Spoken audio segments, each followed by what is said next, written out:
እኔና ጌታቸው ረዳን በጋራ የሚያይ ሰው አሁን ይሄን መንግስት አይወያዩም ብሎ ቢያስብ አይገርምም? ኢትዮጵያ ውስጥ ሰላማዊ የስልጣን ሽግግር ብቻ ነው የሚያስፈልገው። በሰላም ደግሞ መሄድ ትዕግስትና ጊዜ ይፈልጋል። ትዕግስትና ጊዜ ከሌለ አስቸጋሪ ነው።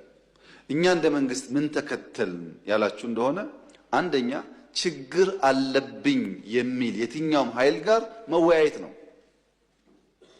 ለምሳሌ ሸኔ ጋር ተወያይተን ከፊል የሸኔ ኃይል በሰላም ገብቶ ስልጣን ላይ የሉ አልተወያየንም።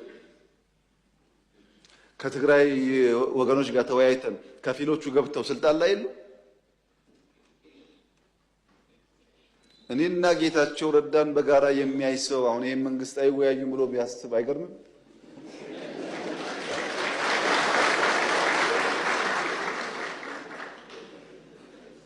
ሰው ሊስት ይችላል።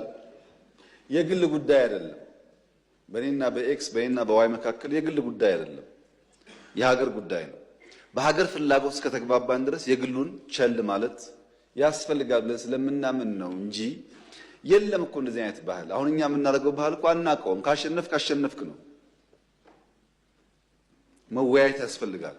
ሸኔዎቹ ጋስ የአማራውም ሸኔ የኦሮሚያውም ሸኔ የአማራውም ሸለቆ አባይ የኦሮሚያውም ሸለቆ አባይ ተወያይቶ የመጣውን ተቀብለናል።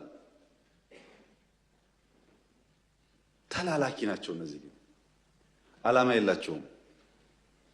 ታገልኩለት የሚሉትን ህዝብ እየገደሉ ልማት እያደናቀፉ ማዳበሪያ እንዲሄድ እያደረጉ ታገልኩልህ ማለት ምን ማለት እንደሆነ እናንተ አስቡት። እኛ አሁንም ክፍት ነው ለመወያየት። ማንም ሰው በሰላማዊ መንገድ ህግና ስርዓት አክብሮ ይመጣ ከሆነ ለመታረቅ አይደለም አብረን ለመስራት ዝግጁ ነን።